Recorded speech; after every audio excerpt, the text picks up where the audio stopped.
All right, so today we're off to find the Holywell. This is apparently hidden beneath the cliffs just 15 minutes from where I live.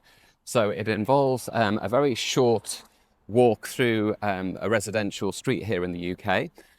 The sky is pretty moody, clouds overhead, but the sun is beginning to peek through a little bit. So hopefully it's going to brighten up a little bit later on throughout the day. The street's quite quiet, as you can see, there's not too much traffic. Just walking past St. John's Church. Most towns in the UK, in fact, have churches. So if I can spin around a little bit, there we are, you can just see it.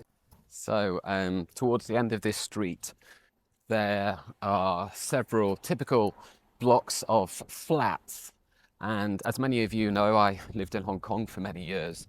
And when we talk about a flat or an apartment in Hong Kong, we talk about a building which is many, many stories high. When I lived in Hong Kong, I lived on the 70th floor. If I spin around now, you'll get an idea of how high the British apartment buildings are. Very quick count, 1, 2, 3, 4, 5, 6, maybe 7, possibly a maximum of 7 stories.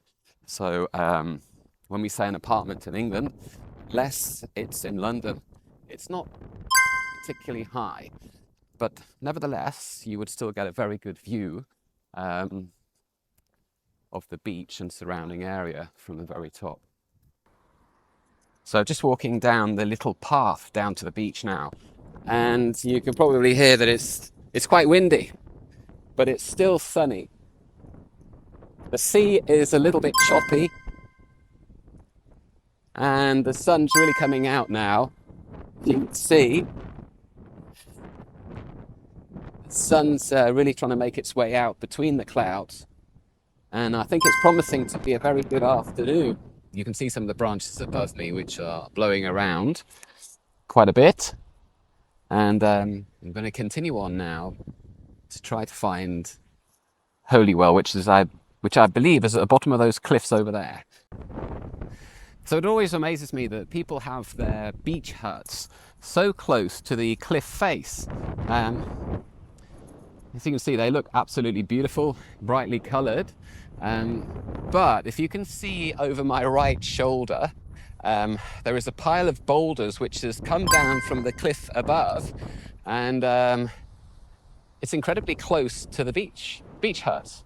So I don't think I would like to be sat in there on a Sunday afternoon and be greeted by a huge boulder which comes crashing through my ceiling. Let's get a little bit closer to the boulders. See, they are quite substantial, and there's quite a few of them. So I better be careful myself. So in fairness, there are warnings absolutely everywhere to beware of cliff falls, and there's certainly more than one of those signs for obvious reasons. So I've just come up against some really huge boulders, but judging by the colour, they're not white. I presume they did not fall from the cliff face. At least I hope they didn't anyway, because they are much, much, much larger than the white ones which I showed you before. So I'm going to tread very carefully for the remainder of my trip down to Holywell. Okay, so quite a few boulders here that I need to climb over. And I'm going to try and do it with the camera switched on, so this should be quite interesting. I'm not actually wearing the very best I'm not wearing the best of shoes either. And that was not very clever.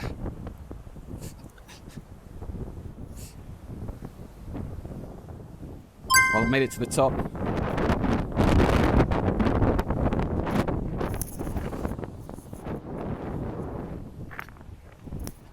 I still can't see Holywell. But I'm not going to give up that easily. I intend to keep going until I find it. I realised that I've overshot Holywell by 6 minutes.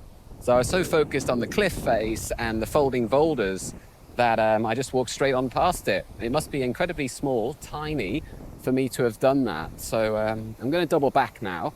And as you can see, that's probably advisable because I'm standing next to a huge boulder which could definitely crush me. I'm going to make my way back now, and hopefully, I'll find it. So I've just been clambering over these rocks behind me, and actually, they just break off in your hands. So very easy to slip and fall. Another danger. Let's continue on, see what we can find.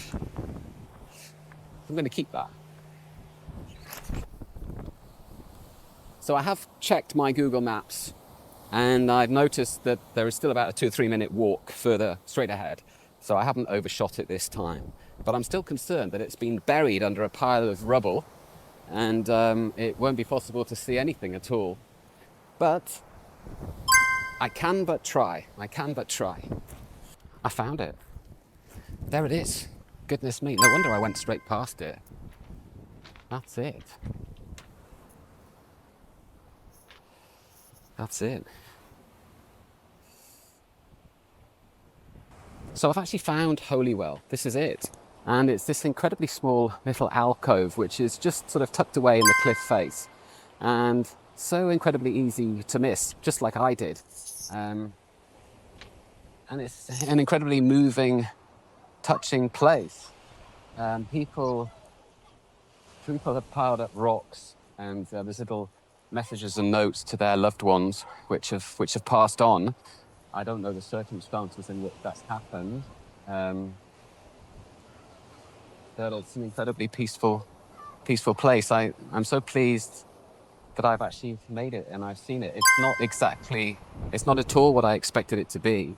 It's an incredibly moving place. And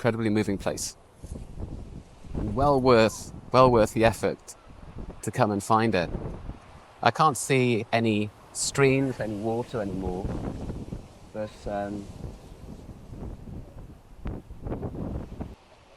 that doesn't really matter. Thank you very much for coming with me on my journey. I hope you've learned a little bit of English and picked up some British English expressions along the way.